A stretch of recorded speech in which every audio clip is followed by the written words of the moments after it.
పహల్గామ్ ఉగ్రదాడికి ప్రతీకారం తీర్చుకుంది. అర్ధరాత్రి 1:44 పాకిస్తాన్ పై మెరుపు దాడులు చేసింది ఇండియన్ ఆర్మీ. మన 140 కోట్ల మంది భారతీయులు ఎప్పటి నుంచో వెయిట్ చేస్తున్న ఆ తరుణం అర్ధరాత్రి ఆవిష్కృతమైంది.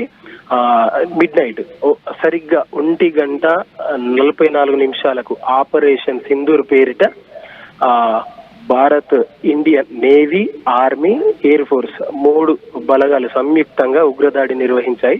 మిసైళ్లతో పాకిస్తాన్ ఉగ్ర స్థావరాలపై మెరుపు దాడులు చేశాయి.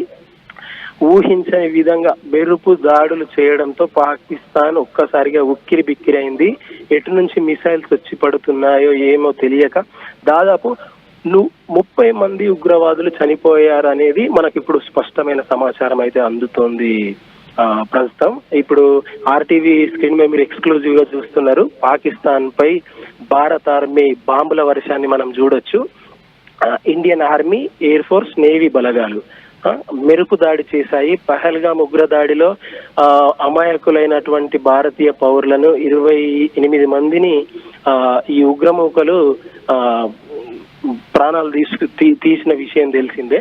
సో ఈ తరుణంలో మనం పహల్గామ్ ఉగ్రదాడికి భారత్ చావు దెబ్బ కొట్టింది పాకిస్తాన్ ని. మొత్తానికైతే ఉగ్రవాదులకు, పాకిస్తాన్ కు ఇది ఒక నైట్ మేరు.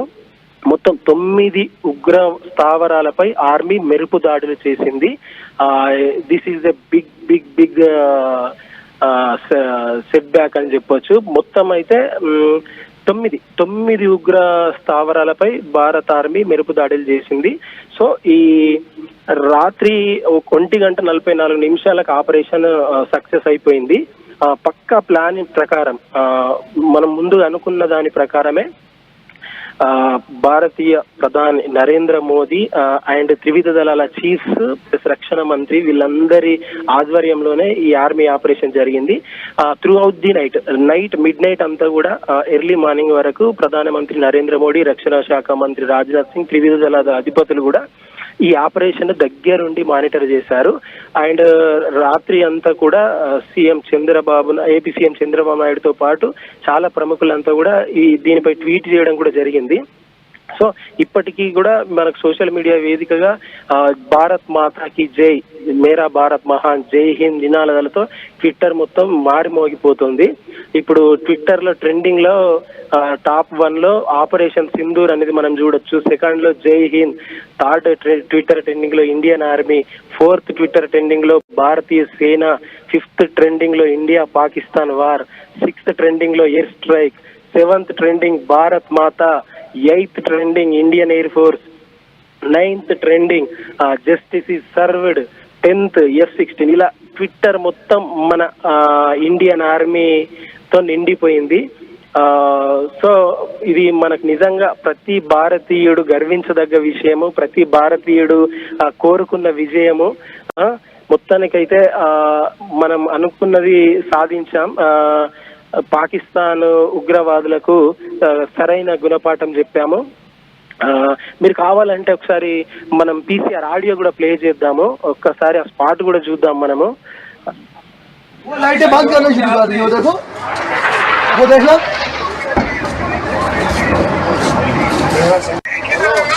उधर ही खड़ा हूँ, वो लाइटें बंद करना शुरू कर दी हो, देखो वो देख लो,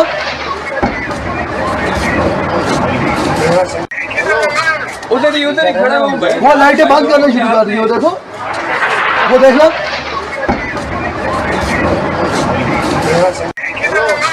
उधर ही खड़ा हूँ, वो लाइटें बंद करना शुरू कर दी हो, देखो वो देख लो,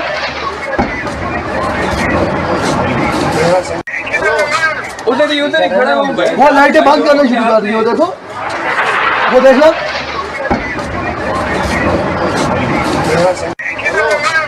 उधर ही खड़ा हूँ, वो लाइटें बंद करना शुरू कर दी हो, देखो वो देख लो,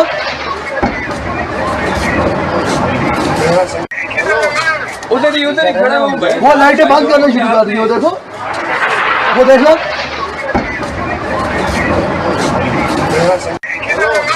उधर ही खड़ा हूँ, वो लाइटें बंद करना शुरू कर दी।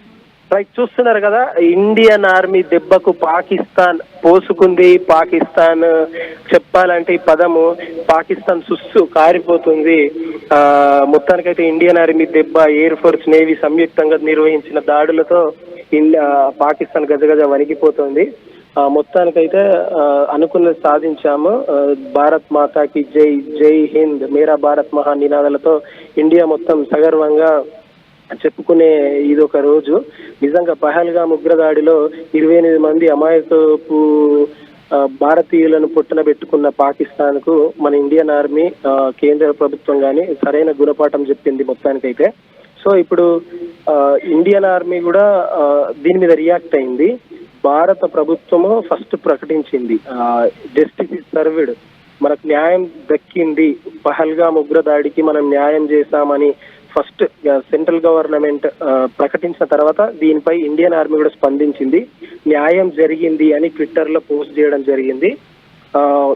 ఇప్పుడు ఈ ఉగ్రవాద స్థావరాలపై పాకిస్తాన్ పై భారత్ యుద్ధం చేసిన వీడియోలు అనేది సామాజిక మాధ్యమాల్లో వైరల్ అవుతున్నాయి. దీనిపై ప్రముఖులంతా స్పందిస్తున్నారు. మనము చూసుకుంటే మొదటి నుంచే భారత్ ముందు నుంచి చాలా ప్లానింగ్ గా వచ్చింది.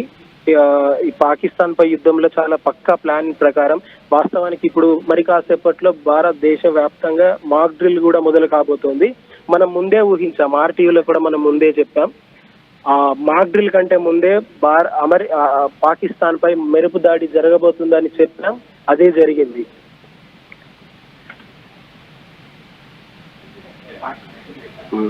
చూసాం కదా, మనం ముందే చెప్పాం, మాక్ డ్రిల్ కంటే ముందే మన మిసైల్స్ పాకిస్తాన్ పై పడబోతున్నాయి, ఉగ్రదాడి జరగబోతుందని ముందే ఊహించినట్టే జరిగింది. మన 140 కోట్ల భారతీయుల ఆకాంక్షలకు అనుగుణంగా ఉగ్రదాడికి మనం ప్రతీకారం తీర్చుకున్నాం. పాకిస్తాన్ పై మిసైళ్ల వర్షం కురిపించాం. ఈ ఆపరేషన్ సింధూర్ అనేది ముఖ్యంగా జైషే మహమ్మద్ మాస్టర్ మైండ్, జైషే మహమ్మద్ ఉగ్రవాద నేత మసూద్ అజార్ టార్గెట్ గా జరిగింది. పాక్ ఆక్రమిత కాశ్మీర్ తో పాటు పాకిస్తాన్ లో ఉన్న టెర్రరిస్ట్ క్యాంప్ల టార్గెట్ గా ఈ దాడి జరిగింది. ఈ దాడిలో మొత్తానికి ఒక 30 మంది ఉగ్రవాదుల వరకు చనిపోయి ఉంటారు అనేది మనకు సమాచారం అందుతోంది. శ్రీనగర్, జమ్మూ కాశ్మీర్, అమృత్సర్, ధర్మశాలలే ఇప్పుడు ఈ భారత్ పాకిస్తాన్ యుద్ధం నేపథ్యంలో మధ్యాహ్నం 12 గంటల వరకు ఇండియాలోని ఎయిర్పోర్ట్స్ ప్లస్ ఇవన్నీ క్లోజ్ చేస్తూ కేంద్ర ప్రభుత్వం నిర్ణయం తీసుకుంది. ఇప్పుడు భారత్ పాక్ యుద్ధానికి సంబంధించి మరింత సమాచారం మన ప్రతినిధి సచిన్ అందిస్తారు. Sachin, over to you. Right, thank you Ravi. అర్ధరాత్రి కరెక్ట్ గా ఆపరేషన్ సింధుని లాంచ్ చేసింది భారత ప్రభుత్వం. భారత త్రివిధ దళాలు ఒక్కసారిగా విరుచుకుపడ్డాయో చెప్పుకోవాలి. మరి ముఖ్యంగా వైమానిక ఇటు కాస్త చర్చత ప్రారంభమైంది. కావచ్చు, ఇలా కొన్ని అత్యాధునికమైన టెక్నాలజీలను ఉపయోగించి మరి ముఖ్యంగా నేషనల్ టెక్నికల్ రీసెర్చ్ ఆర్గనైజేషన్ ఇది కీలక పాత్ర పోషించింది. ఒక్కసారి రాత్రి జరిగిన ఆ విధ్వంసం పాకిస్తాన్ ఉగ్రవాదుల మీద భారత్ ఏ స్థాయిలో విరుచుకుపడిందో మనం చూసాం. ఏకంగా 9 టెర్రరిస్ట్ క్యాంపులని ఇటువంటి రఫేల్ కావచ్చు, అడ్వాన్స్డ్ మరి ముఖ్యంగా ఆర్మీకి సంబంధించి, నేవీకి సంబంధించి, at the same time air force కి సంబంధించి మాట్లాడుకున్న సందర్భంలో 3 కూడా కోఆర్డినేటెడ్ గా ఎగ్జిక్యూట్ చేసిన ఆపరేషన్ సింధూర్ అని దిద్దిందనే చెప్పుకోవాలి. అర్ధరాత్రి అరౌండ్ 2 గంటల 3 గంటల ప్రాంతంలో అనుకుంటా ఈ మిసైల్స్ విరుచుకుపడ్డాయి. భారత వైమానిక దళం ఒక్కసారిగా పాకిస్తాన్ లోని ఉగ్ర స్థావరాల మీద దాడులకు దిగింది. భయపడిపోయింది పాకిస్తాన్. ఎప్పుడైతే ఈ ఉగ్ర దాడికి సంబంధించి అంటే పహల్గామ్ అటాక్ 26 మందిని ప్రాణాలను బలి తీసుకుందో ఆ తర్వాత దీనికి బదులెప్పుడు అని ఎదురు చూసిన 150 కోట్ల మంది ప్రజల ఆశ. ఇది కేవలం టీజర్ మాత్రమే అనే మాట వినిపిస్తోంది. దీనిని మించి ఉండబోతోంది ఇప్పుడు. మరి ముఖ్యంగా ఎప్పుడైతే ఆపరేషన్ సింధుని లాంచ్ చేసిందో భారత ప్రభుత్వం, మరి ముఖ్యంగా త్రివిధ దళాలు అందున ఎయిర్ ఫోర్స్. ఆ వెంటనే national security adviser Ajit Doval అమెరికాకు సంబంధించిన స్టేట్ ఆఫ్ చెప్పుకుంటారు. అట్ ద సేమ్ టైం అక్కడికి సంబంధించిన కొంతమంది అధికారులు కావచ్చు, మరి ముఖ్యంగా మార్క్ రూబియో వీటిని పర్యవేక్షిస్తూ ఉంటారు. అమెరికాకు సంబంధించి ఆయనతో మాట్లాడారు. అలాగే వివిధ దేశాల ప్రతినిధులతో భారత్ ప్రతినిధులు కూడా మాట్లాడిన సందర్భం వెంటనే కమ్యూనికేట్ చేస్తుంది. ఎప్పుడైతే, ఎందుకంటే ఇటు ప్రపంచ వ్యాప్తంగా భారత్ మీద ఒక్కసారిగా భారత్ మీద ప్రెషర్ పడే అవకాశం ఉంది. సో అది ఎక్కడా లేకుండా ఇది విదేశాంగ ప్రతినిధులు కావచ్చు, అట్ ద సేమ్ టైం భారత రక్షణ రంగ నిపుణులు కావచ్చు, కంప్లీట్ ఒక కోఆర్డినేషన్, ఒక సక్సెస్ఫుల్ కోఆర్డినేషన్ అనేది మనం చూద్దాం. ఎందుకంటే వైమానిక దళం దాడి చేస్తే సరిపోతుంది, ఆ తర్వాత ఆ ప్రతిదాడిని కూడా ఎదుర్కోవాల్సి ఉంటుంది. At the same time present ఇప్పుడు అదే జరుగుతోంది. ఎల్ఓసీలు పాక్ కవ్వింపు చర్యలను కొనసాగిస్తోంది. ఎదురు దాడిని ప్రారంభించింది. పాకిస్తాన్ కవ్వింపు చర్యలకు భారత్ గట్టిగా సమాధానం చెప్తోంది. సరిగ్గా 1:40, 1:45, సుమారు 2 గంటల ప్రాంతం. ఎవరు ఊహించిన సిచ్యువేషన్, పాకిస్తాన్ లో ఒక్కసారిగా భారత్ అక్కడ ఎదురు దాడికి దిగింది. మరి ముఖ్యంగా పహల్గామ్ దాడికి ప్రతీకారం, బహుశా కంప్లీట్ ప్రతీకారం అంటే కనుక కాదన్నమాట. ఎందుకంటే ఒకటే చెప్తాం, భారత్ మొదటి నుంచి కూడా ఇది ఉగ్ర స్థావరాన్ని దాడి మాత్రమే అంటూ కూడా చెప్పుకొస్తుంది. ఉగ్రవాదుల మీద మాత్రమే ప్రతీకారంగా వెళ్తామని చెప్పుకొచ్చింది. పహల్గామ్ ఉగ్ర దాడితో భారత్ పాకిస్తాన్ మధ్య ఉద్రిక్త పరిస్థితులు ఏ స్థాయికి చెప్పుకునే చూద్దాం. ఉగ్రదాడికి భారత్ ప్రతీకారం తీర్చుకుంది. ఆపరేషన్ సింధూర్ ని ప్రారంభించింది. ఆపరేషన్ సింధూర్ ని నిన్న రాత్రి లాంచ్ చేసింది ప్రధాని నరేంద్ర మోదీ. రాత్రంతా కూడా ఈ ఆపరేషన్ ని పర్యవేక్షించారు వార్ రూమ్ నుంచి అంటూ కూడా తెలుస్తోంది. National security adviser Ajit Doval తో పాటు త్రివిధ దళాధిపతులు కూడా ఈ వార్ రూమ్ నుంచి ఎప్పటికప్పుడు అప్డేట్స్ ని పర్యవేక్షిస్తూ వచ్చారు. మొత్తం 9 స్థావరాలపై ఆర్మీ, మన ఎయిర్ ఫోర్స్ దాడులు చేసింది. మరీ ముఖ్యంగా ఇక్కడ మాడ్యూల్స్ కి సంబంధించి మాట్లాడుకుంటున్న పరిస్థితి, ఎప్పుడైతే మాడ్యూల్స్ అంటూ భారత్ లాంచ్ చేసిందో బహుశా పాకిస్తాన్, ఎందుకంటే నిన్న ఈ ఘటన జరిగిన వెంటనే పాకిస్తాన్ ఇన్ఫర్మేషన్ బ్రాడ్కాస్టింగ్ మినిస్టర్ ఆయన అతుల్లా సరార్ అనుకుంటున్నారు, ఆయన స్కై న్యూస్ తో మాట్లాడుతూ ఒక మాట అన్నాడు. ఏమన్నాడంటే, మేము అసలు ఊహించిన పరిణామం అంటే కూడా ఊహించిన దెబ్బ ఎందుకు కొడుతుంది భారత్, మీకు ఎప్పుడు ఊహనగమైన దెబ్బ కనబడుతుంది. సో ఇక్కడ ఇంకా ఆయన ఏమన్నాడంటే కనుక ఎక్కడ అసలు టెర్రరిస్ట్ క్యాంపులే లేవంటాం. మరంటప్పుడు జైషే మహమ్మద్, లష్కర్-ఏ తోయిబా ఈ రోజు భారత్ దాడి చేసింది, భారత్ టార్గెట్ చేసుకుంది పార్టీ లష్కర్-ఏ తోయిబా, జైషే మహమ్మద్ ఈ ఉగ్ర సంస్థలనే దాడి చేస్తుంది. ఆ ఉగ్ర సంస్థలకు సంబంధించిన హెడ్ క్వార్టర్స్ ని అక్కడ టార్గెట్ చేసుకుని దానికి తదనుగుణంగా ముందుకు వెళ్ళిన పరిస్థితి, వాటిని టార్గెట్ చేసుకుంటూ వెళ్ళింది. సో ఇక్కడ ఈ నేపథ్యంలోనే భారత్ ఒకటే చెప్పింది, మేము ఉగ్ర స్థావరాలను మాత్రమే టార్గెట్ చేస్తున్నాం. లష్కర్-ఏ తోయిబా కావచ్చు, లేకపోతే జైషే మహమ్మద్ హెడ్ క్వార్టర్స్, వాటితో పాటు 9 స్థావరాలు. వాటి మరి కాసేపట్లో నేను డీటెయిల్ గా మీకు చెప్పే ప్రయత్నం చేస్తాను. దాంట్లో భావల్పూర్ ఉంది, అదైతే ఉగ్ర సంస్థలకి అదొక పుట్టునల్లా మారింది కదా. అదెందుకు ఒప్పుకోదు పాకిస్తాన్? ఏమనంటే ఐఎన్బి మినిస్టర్ అంటాడు, నేను అక్కడ జర్నలిస్టులు తీసుకువెళ్ళాను, అక్కడ పరిస్థితులు చూపించాను, అక్కడ ఉగ్రవాదులు లేరు, పచ్చని కొండలు ఉన్నాయి. మరి హఫీజ్ సయ్యద్ ఎవడు? ఆయన ఎందుకు అక్కడ మీరు ప్రజల మధ్య ఎందుకు ఉంచారు? అంటే ప్రజల ప్రాణాలను తీయాలనుకుంటున్నారా? అటువంటి క్వశ్చన్స్ రైజ్ అవుతున్నాయి.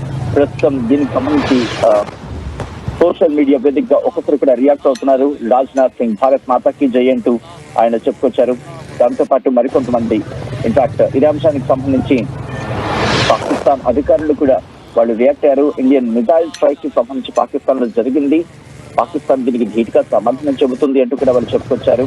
వాళ్ళు ఏమంటున్నారంటే, మేము తిరిగి దాడి చేస్తాం, ఏంటి ఎప్పుడు ఎలా అనేది చెప్పం అనేది సాక్షాత్ ఆ దేశ ఐఎన్పి ఇన్ఫర్మేషన్ బ్రాడ్కాస్టింగ్ మినిస్టర్ చెప్తున్నా అంటే అర్థం చేసుకోవచ్చు. రిటాలియేషన్ ఉంటుంది, ధీటుగా సమాధానం చెప్తామంటూ కూడా చెప్పుకొచ్చారు. ఆ దేశ రక్షణ శాఖకు సంబంధించి కావచ్చు, లేదా డిఫెన్స్ కి సంబంధించిన అధికారులు ఏమంటున్నారంటే, ఇటు భారత్ అక్కడ సివిలియన్స్ టార్గెట్ చేసింది, క్లియర్ కట్ గా చెబుతోంది, భారత్ క్లియర్ కట్ గా చెబుతోంది అక్కడ సివిలియన్స్ కావచ్చు, లేకపోతే చిన్నపిల్లలు కావచ్చు, వాళ్ళని టార్గెట్ చేయలేదు, ఉగ్ర స్థావరాలను టార్గెట్ చేస్తామంటూ కూడా మొదటి నుంచి చెప్తూ వస్తుంది. సో ఇక్కడ ఇటు రఫేల్ ఈ యుద్ధ విమానాలు అక్కడ పాకిస్తాన్ కి చేరుకొని ఉగ్ర దాడులకు సంబంధించి ఉగ్ర దాడులకు ప్రతీకారం తీర్చుకున్నాయి రఫేల్స్. దాంతో పాటు ట్రంప్ కూడా రియాక్ట్ అయ్యాడు. ట్రంప్ ఏమంటున్నాడంటే కనుక ఈ రెండు దేశాలు ఎప్పటి నుంచో గొడవ పడుతున్నాయి, ఇన్ఫాక్ట్ దశాబ్దాల కాలంగా గొడవ పడుతున్నాయి.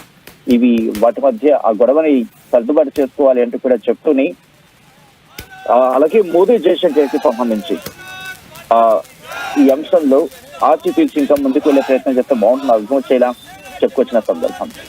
అయితే పాకిస్తాన్ ఇంకో మాట చెప్పడం జరుగుతోంది. ఏదో IAF మన ఇండియన్ ఎయిర్ ఫోర్స్ కి సంబంధించి రాఫెల్ ఫైటర్ జెట్ ని భావల్పూర్ దగ్గర సేల్ చేస్తామని చెబుతుంది.